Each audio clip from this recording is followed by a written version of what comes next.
학생 여러분 안녕하십니까? 장일입니다. 오늘은 대중문화와 영화 비평 14번째 시간입니다. 지난 시간에는 우리가 제3세기 영화, 제3세대 영화, 포스트 콜로니얼리즘, 문화 제국주의 등에 대해서 공부를 해보았었습니다. 오늘은 포스트 모더니즘 그리고 포스트 모더니즘 영화에 대해서 살펴보도록 하겠습니다. 이 포스트 모더니즘이란 말은 흔히 우리가 일상생활하면서 많이 접하게 되는 단어인데요. 과연 포스트 모더니즘이란 말은 어떻게 처음에 어떤 의도로 사용이 되었을까요? 애초에 포스트 모더니즘은 이 미국과 프랑스를 중심으로 해서 학생운동, 여성운동, 흑인 인권운동, 제3세기의 민중운동 등 다양한 이 사회운동과 전위예술 그리고 해체 혹은 후기 구조주의 사상으로부터 시작되었고요. 70년대 중반 이후에 이 점검과 반성을 거쳐서 오늘날에까지 이르게 됩니다. 이 서구에서는 흔히 근대 혹은 모던의 시대가 있었습니다. 이 모던의 시대, 이 근대 시대라고 하면 18세기 계몽주의로부터 시작된 이성 중심주의 시대를 말합니다. 이 종교나 외적인 힘, 그러니까 그 이전 시대에서 주안점을 두고 사회가 영위되었던 그러한 이 종교나 외적인 힘보다 인간의 이성과 합리성에 대한 믿음을 강조했던 이 계몽사상이 바로 이 모던 혹은 근대 시대의 주안점이었습니다. 하지만 이 근대, 모던의 시대에는 지나친 객관성의 주장으로 인해서 20세기에 들어서 다양한 사조들에 의해서 도전을 받게 됩니다. 이 문화예술의 측면에서 예를 들어서 설명을 드리자면요. 이 19세기의 사실주의에 대한 반발이 20세기 전반 모더니즘이었습니다. 그리고 다시 이 모더니즘에 대한 반발이 포스트 모더니즘이었는데요. 일단 이 사실주의라는 것은 대상을 그대로 옮길 수 있다는 믿음, 그러니까 그대로 재현할 수 있다. representation, 재현에 대한 믿음으로 미술에서는 원근법을 중시하고 어떻게 하면 실물처럼 그림을 그릴 수 있을까? 그러한 고심이 주안점을 이루었던 것입니다. 마찬가지로 문학에서는 이 저자가 객관적인 실체를 그릴 수 있다는 믿음으로 줄거리가 인물을 조정하여서 이 원근법과 같은 효과를 나타냈습니다. 이런 사실주의는 20세기에 들어서면서부터 이 베르그송의 시간철학, 실존주의, 아인슈타인의 상대성 이론 등 이 객관적인 진리나 단 하나의 재현에 대한 회의가 일어나면서 도전을 받게 됩니다. 대상은 이 보는 자의 주관에 따라 다르다는 전제도 이 미술에서는 인상주의로부터 시작되어 입체파 등 구상보다는 추상으로 옮아가게 되었고요. 문학에서는 저자의 서술 대신 인물의 서술인 독백, 의식의 흐름으로 대표되는 이 독백의 형식이 주를 이루게 됩니다. 이러한 모습이 바로 20세기 전반부터 시작된 모더니즘이었는데요. 이러한 모더니즘은 물론 혁신적인 사조이긴 했습니다만 역설적으로 이 보수적인 측면 또한 지니고 있었습니다. 이 재현에 대한 회의라는 것은 개성 대신에 이 신화와 전통 등 보편성을 중시했고, 따라서 이 보편성이라는 것이 너무 일반화되어 이성과 합리성에 대한 무한한 신뢰로 이어졌으며, 또한 이 피카소나 프루스트, 포크너, 조이스 등 이 거장 작가들은 이 난해하고 추상적인 기법을 많이 사용함으로써 이 대중과 유리되기에 이릅니다. 따라서 이 개인의 목소리를 되찾고 대중과 친근하면서 거장을 거부하는 이 다양성의 실험이 바로 포스트 모더니즘이었던 것입니다. 결론적으로 말씀드리면 이 모더니즘과 포스트 모더니즘의 사이는 이 특정 이성에 대한 재현에 대한 거부, 그리고 그 거부에 대한 거부라고 말씀드릴 수 있겠는데요. 이 거부라고 말씀드렸지만은 기본적으로 이 모더니즘과 포스트 모더니즘은 반박의 측면보다는 그 연속성의 측면이 훨씬 강하다고 말씀드릴 수 있겠습니다. 각 영역에서의 이 포스트 모더니즘 문학의 특징, 포스트 모더니즘 문화 혹은 예술의 특징을 살펴보면 다음과 같습니다. 미술에서는 이 모더니즘에서 주장하던 이 추상 대신에 대중성을 띠고 다시 구상이 등장하게 되는데요. 따라서 팝 아트처럼 대상을 여러 번 찍어 다르게 반복하기를 선보이는 경우, 모나리자 등 친숙하고 고유한 원본을 패러디해서 다양한 재현들을 선보이는 경우, 또한 예술가의 권한을 최소한으로 축소시켜서 그 예술을 만들어낸 미니멀리즘, 미니멀 아트 등 단 하나의 절대 재현을 거부하는 것이 바로 포스트 모더니즘 예술의 특징이라고 할 수 있겠습니다. 또한 문학에서는 작가가 자신의 서술을 되돌아보고 의심하는 이 자의식적 서술 혹은 메타비평이라고도 하죠. 현실과 허구의 경계의 와해, 인물과 독자에게 선택권을 주는 열린 소설, 보도와 허구의 경계가 허물어진 뉴저널리즘, 작가의 권한을 최소화한 미니멀리즘 등의 기법 등이 사용되기에 이르렀고요. 영화와 연극 역시 이 사실주의나 모더니즘에 대한 패러디로서 이 환상적인 기법이나 자의식적 기법을 많이 사용하기 시작했습니다. 개성, 자율성, 다양성, 대중성, 탈이념, 광고와 패션에 의한 소비문화, 여성운동, 제3세계운동 등 이 포스트 모던 시대의 사회 정치 현상은 이 우리나라 사회, 이 한국 사회와도 무관하지 않은데요. 미술이나 건축, 무용, 연극에서는 실험과 저항 정신이 맞물려서 발전, 전개되어 왔고요. 1980년대 말 이 사회주의 국가의 몰락과 그 이후 출현한 문민정부 등에 힘입어서 이 한국 문학, 예술, 문화 등지에도 이 포스트 모더니즘 바람이 일게 됩니다. 하지만 이 우리나라에서의 현대, 한국 사회에서의 현대라는 개념, 그리고 포스트 모더니즘이라는 개념은 이 서유럽, 서구권에 비해서 짧고 아주 급속한 속도로 이루어진 것이기 때문에 시민의식이나 기술산업사회가 균형 있게 발전하기에는 다소 힘든 측면도 있었습니다. 따라서 이 한국 사회에서의 포스트 모더니즘을 어떻게 바라볼 것인가 하는 고민은 앞으로도 꾸준히 계속되어야 할 것으로 보입니다. 이 포스트 모더니즘에 대해서 이렇게 조금 더 쉽게 정리를 해보자면, 기본적으로 포스트 모더니즘에 대한 아주 고정불변의 개념 정의는 불가능하다고 말씀드릴 수 있겠습니다. 예를 들어서 프레드릭 제임슨이라는 학자는 포스트 모더니즘은 하나의 효과일 뿐이다. 고급 문화와 대중문화 사이의 구분, 이것을 소멸시키는 하나의 효과일 뿐이다 라고 말을 했고요. 따라서 그런 의미에서의 포스트 모던 예술이나 문화 혹은 문학은 이미 존재하는 이미지와 대상에서 이것저것 뽑아서 이것을 반복하거나 재발견 혹은 재발명한 것을 지칭하는 개념으로 쓰이게 됩니다. 예술과 문화뿐만이 아니라 이 이데올로기를 포함해서 이 사회 전반에 걸친 정치적인 것이건 역사적인 것이건 이 사회 전반에 영향을 미치는 이 후기 자본주의 혹은 후기 구조주의의 일반적인 인간 조건과 유사하다고 할 수 있겠습니다. 그렇다면 이제 본격적으로 이 포스트 모더니즘 시대의 영화의 특징들에 대해서 살펴보겠는데요. 우선 가장 첫 번째로 말씀드릴 수 있는 것이 패러디와 패스티시라고 할 수 있겠습니다. 흔히 일반적으로 이 패러디와 패스티시는 특히 이 영화에서 이 패러디와 패스티시라는 용어를 사용하는 경우에는 이 별다른 특별한 구별이 없이 사용되는 경우가 일반적입니다. 하지만 이 원래 의미에서 이 패러디와 패스티시는 상당히 다른 의미를 가지고 있는데요. 우선 패스티시라는 말은 이미 지나가 버린 것의 모방, 짜집기, 원래 것의 그림자 등을 의미합니다. 반면에 패러디는 모방을 통한 풍자와 해악, 조롱, 익살 등을 의미하는데요. 따라서 쉽게 말하자면 패스티시가 아무런 의미 없이 그냥 짜집기를 한 것, 혼성 모방이라면 패러디는 그 모방을 통해서 어떠한 특정한 의미의 해악과 익살, 어느 정도의 이면적인 의미를 내포하고 있는 개념이라고 할 수 있겠습니다. 패스티시가 제가 혼성 모방이라고 말씀드리는데요. 패스티시의 어원을 좀 더 구체적으로 살펴보도록 하겠습니다.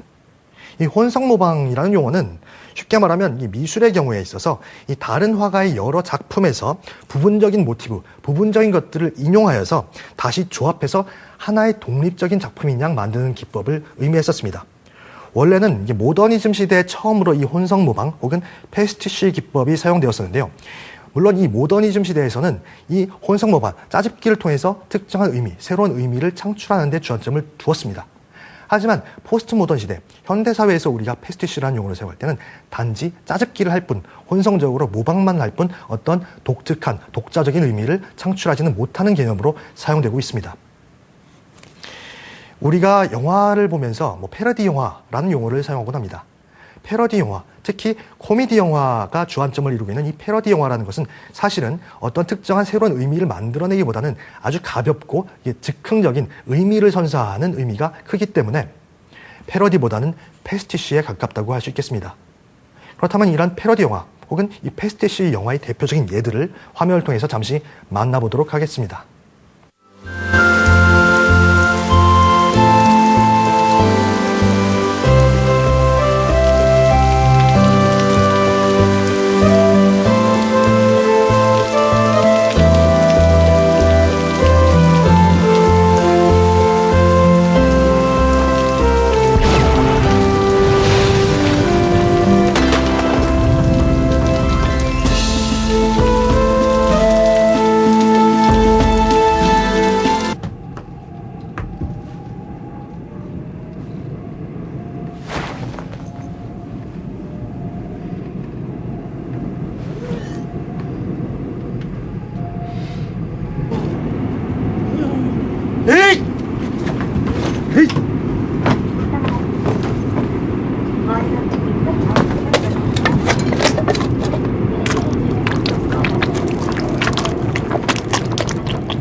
자기야.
화면에서 보신 이러한 패러디 영화들은 사실 패러디 영화라고 부르기보다는 패스티시 영화라고 부르는 것이 옳다고 생각이 됩니다. 또한 화면에서 보신 것 외에도 이 홍콩의 대표적인 배우죠. 이 주성치의 영화들, 신정무문부터 007, 북경특급, 홍콩레옹 등도 대표적인 패스티시 영화라고 할 수 있겠는데요. 하지만 주성치 영화들은 그 오랜 역사, 10여 년에 걸쳐서 비슷한 영화들을 생산함으로써 그 안에서 아주 독자적인 의미를 창출하기 시작했습니다. 특히 주성치가 직접 주연까지 맡았던 이 희극지왕은 패스티시에서 패러디로의 승화 혹은 좀 더 의미 있는 패스티시, 모더니즘적 개념으로서의 패스티시 영화로의 승화의 대표적인 예가 아닐까 생각이 됩니다. 그렇다면 희극지왕의 장면들을 잠깐 보시도록 하겠습니다.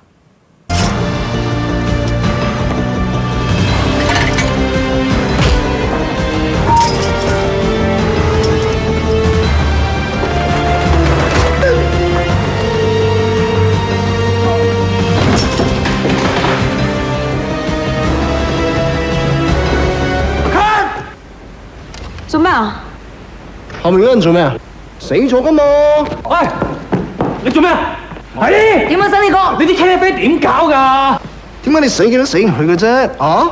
因為我設計呢個角色性格嚟講咧，係比較調皮啦。唔該你哋啊，茄喱啡你揾啲專業啲㗎，每人再拍波。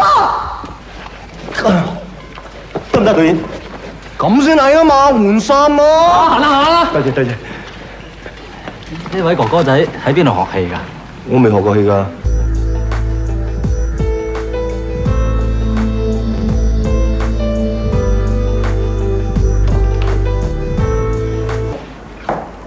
多謝晒老細。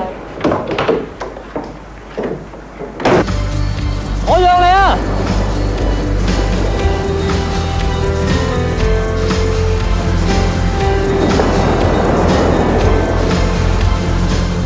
你安點你自己先啦，傻仔。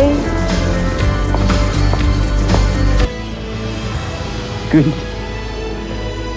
我唔得噶。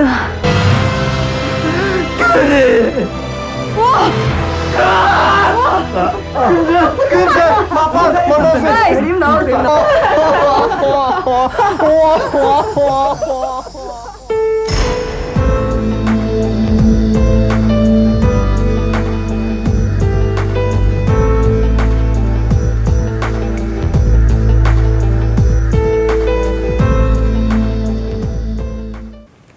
이렇듯 이 주성치의 희극지왕이라는 영화는 영화 속 영화 제작, 영화 속 그 단역 엑스트라를 주인공으로 써서 이 영화 속 영화 제작의 현실을 건드리고 있습니다. 따라서 이 홍콩 영화 산업에 대한 전반적인 패러디, 영화적인 패러디일 뿐만 아니라 사회 전반에 대한, 영화 산업 전반에 대한 패러디가 깃들여 있는 것입니다. 제가 패러디라는 말을 계속해서 쓰고 있는데요. 그렇다면 이 패러디라는 말의 어원은 무엇일까요? 패러디라는 말은 기본적으로 어떤 저명 작가의 시의 문체나 운율을 모방하여서 그것을 풍자적으로 혹은 조롱삼아 꾸민 익살 시문을 뜻했습니다. 따라서 어떤 인기 작품의 시구를 변경시키거나 과장하여서 익살 또는 풍자의 효과를 노린 경우가 많았고요. 창조성이 있는 경우도 있고 없는 경우도 있다고 하는데 때로는 악의가 개입되기도 하지만은 여기서의 웃음의 정신은 바로 문학의 본질, 문화와 예술의 본질이라고 할 수 있겠습니다. 고대 그리스의 풍자 시인이었던 히포낙스가 그 시조라고 합니다. 이렇듯 이 패스티시와 패러디의 개념 구분을 좀 더 명확하게 구분하여서 이렇게 사용하실 필요가 있을 것 같습니다. 패스티시와 패러디라는 개념은 우리가 후기 구조주의를 공부하면서 배웠던 이 상호 텍스트성, 인터텍스추얼리티라는 개념과 밀접하게 연관되기도 합니다. 상호 텍스트성이라는 것은 어떤 텍스트가 다른 텍스트들을 언급하거나 다른 텍스트를 인용하는 것, 둘 혹은 그 이상의 텍스트 간의 관계를 지칭하는 것을 말합니다. 영화가 이 독자적인 기호체계로서 스스로의 역사를 가지게 됨에 따라서 영화 텍스트 자체를 인용하거나 특정한 표현 방식을 근거로 삼아서 다른 무언가를 재창조하는 과정, 이것이 바로 상호 텍스트성이라고 말씀드릴 수 있겠습니다. 예를 들어서 현대사회에서는 특정 영화를 볼 때 좀 전에 본 영화의 예들도 그렇습니다만 다른 영화에 대한 지식인 없이는 특정 영화를 완벽하게 이해할 수 없는 경우가 많습니다. 또한 속편 제작이 아주 일상화되고 있는데요. 이 속편 제작의 일상화라는 문제는 관객들이 한 편의 영화를 그 영화로 자체로 끝나는 것, 한 편의 독립적인 작품이라고 보기보다는 다른 영화들과 관계를 맺고 있는 텍스트로 보는데 이미 익숙해져 있다는 사실을 반증하는 예라고 할 수 있겠습니다. 또한 상호 텍스트성과 관련하여서 한 가지 빼놓을 수 없는 개념이 오마주라는 개념입니다. 이 오마주라는 말은 원래 프랑스어로 존경 혹은 경의를 뜻하는 말인데요. 영화에서는 보통 후배 영화인들이 이 선배 영화인의 기술적 재능이나 그 업적에 대한 공적을 칭찬하면서 감명 깊은 주요 대사나 장면 등을 본떠서 표현하는, 그래서 그 선배 감독에 대한 존경심을 바치는 행위를 말합니다. 영상예술 혹은 영화에서 어떤 작품의 장면을 촬영함으로써 그 감독에 대한 존경을 표시하는 것이다 라고 이해하시면 될 것 같습니다. 예를 들어서 브라이언 드 팔마라는 감독은 드레스드 투 킬이라는 영화에서 알프레드 히치콕의 스릴러 영화 사이코에 등장하는 욕실의 샤워 장면을 그대로 사용함으로써 히치콕에 대한 존경을 표시하고 있습니다. 이 포스트 모더니즘 영화의 또 다른 특질이라고 할 수 있는 것은 대서사 혹은 서사 구조의 파괴라고 할 수 있겠습니다. 역시 후기 구조주의에서 배웠던 내용과 아주 유사한 것인데요. 예를 들어서 만화적 내러티브가 있을 수 있겠습니다. 필연적인 인과성을 상실하고 생략과 과장을 통해서 아주 즉흥적으로 인물과 대사 그리고 장면을 제시하는 방법을 말합니다. 예를 들어서 박찬욱 감독의 영화들 올드보이나 친절한 금자씨 등의 영화가 바로 이러한 예라고 할 수 있겠습니다. 극도로 인물들을 선과 악으로 이분화시켜놓고 만화적인 상황, 만화적인 캐릭터를 등장시켜서 모더니즘에서 보이던 것 같은 그런 이성과 합리주의를 거부하는 그런 영화라고 할 수 있겠습니다. 또한 이 대서사의 파괴라는 것은 이 게임적인 요소를 가지고 있는 이 서사 양식에서도 살펴볼 수가 있겠는데요. 예를 들어서 이 큐브라든지 런 롤라런, 레지던트 이블 등의 영화는 영화라기보다는 한편의 게임을 실행하듯이 그렇게 제작된 영화의 예라고 할 수 있겠습니다. 포스트 모더니즘 영화의 또 다른 특징으로는 이 지배적인 이데올로기의 전복 혹은 죽음이라고 할 수 있겠습니다. 지식과 진보에 대한 모더니즘의 신뢰, 합리성과 이성에 대한 모더니즘의 신뢰를 거부하는 것을 말하는데요. 성차와 인종과 관련된 이항 대립이 소멸됨과 더불어서 다원주의가 시작된 그 현상을 지칭하고 있다, 가리키고 있다라고 또 할 수 있겠습니다. 주변부와 소수 문화로부터 나오는 목소리들, 예를 들어 흑인이나 여성, 동성애자, 제3세계 등 그 주변부의 목소리들, 그 목소리들이 내는 다양성을 인정하기 시작한 것이죠. 또한 따라서 이 경계와 이 대립성이라는 문제가 소멸하게 되고요. 중심문화 대 변두리 문화, 고급 문화와 대중문화의 구별 자체도 의미가 없어지기 시작합니다. 이와 더불어 관객의 참여 혹은 관객의 인지를 중시함으로써 관객의 능동성을 조금 더 높은 곳에 위치시키기까지 합니다. 이 지배적인 이데올로기의 전복 혹은 죽음이라는 말은 새로운 역사관의 창출과 연관된다고도 할 수 있겠는데요. 이때까지 우리가 알고 있던 당연하게 받아들였던 그런 역사관, 역사인식이 아니라 새로운 역사관, 이게 아니라 다른 방식으로 역사를 해석할 수 있다는 관점이 바로 그것이겠죠. 그러한 역사관을 보여주는 대표적인 한국 영화가 황산벌이라고 생각됩니다. 그렇다면 황산벌의 장면들을 잠깐 보도록 하겠습니다.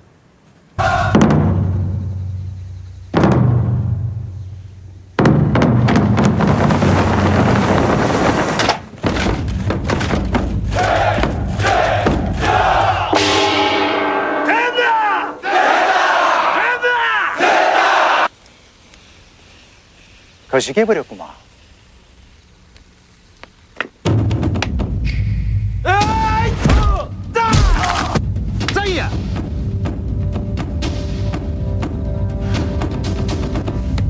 일수불퇴.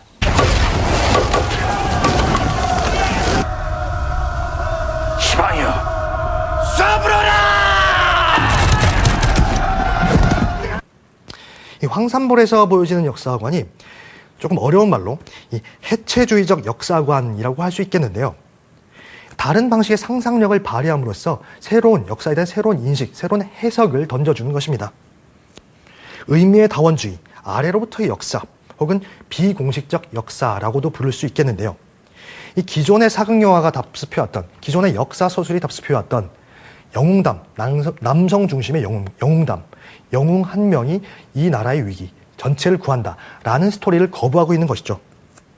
알려진 역사에 대한 의문을 제기하면서 외세 등에 힘입은 이 신라의 김춘추나 김유신의 모습, 혹은 계백이라는 영웅의 숭고한 희생담에 대해서 이 여성적인 시각에서 접근하는 모습 등이 바로 이 새로운 역사관을 보여주는 아주 일말의 단초가 아닐까 싶습니다. 또한 이 포스트 모더니즘 영화의 대표적인 특징 중 마지막으로 우리가 들 수 있는 것은 영화와 현실의 관계가 변화하고 있다는 점일 것입니다. 이 몇몇 영화를 제외하면은 이 현대 영화들이라고 하는 것들은 이 사회적 혹은 정치적 영화가 거의 제작되고 있지 않다고도 할 수 있습니다. 이 1990년대 이후부터 이러한 경향이 두드러지고 있는데요. 그 이유는 이 세 가지 방식으로 자신을 드러내는 영화적 매너리즘이라고 볼 수도 있습니다. 그 첫 번째가 장르 및 지난 영화들에 대한 광적인 집착, 그러니까 나쁜 방식의 노스텔지어라고 할 수 있겠고요. 두 번째는 텔레비전의 시각적 담론, 영화 외의 다른 시각 매체에 대한 시각적 담론에 대한 천박한 모사일 수도 있겠고요. 그리고 마지막으로 세 번째는 이 가상현실과 컴퓨터 그래픽의 세계를 실제 위치로까지 조작할 만한 기술적인 발달과 발전과 어우러져 있기 때문이라고 할 수 있겠습니다. 따라서 이 현실과 그 영화가 구분이 애매모호해짐과 동시에 원본과 복사물의 구분이 무의미해지고 또한 사적 영역으로서의 영화, 유의로서의 영화가 그 전면에, 영화 산업 전면에 이렇게 부상하게 되는 것이겠죠. 이 영화와 현실의 관계가 변화하고 있다. 특히 영화와 현실의 구분이 모호해지고 있다는 점은 이 영화에 관한 영화가 꾸준히 제작되고 있다는 점과 맞물려서 생각할 수 있을 것 같습니다. 이는 어려운 말로 자기 반영성 혹은 장르의 혼합 혹은 장르에 대한 유희와 관련되는 것인데요. 가장 최근의 예로는, 대표적인 예로 이 홍상수 감독의 극장전을 들 수 있을 것 같습니다. 그렇다면 먼저 잠시 이 극장전의 화면들을 보도록 하겠습니다.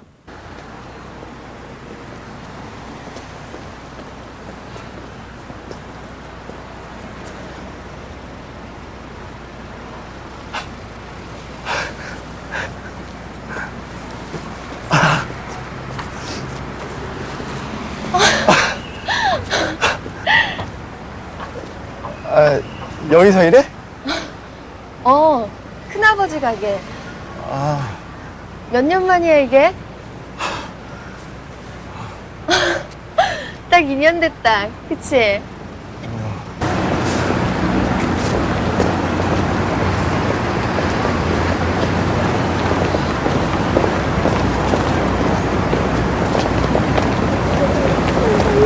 너무 이뻐요.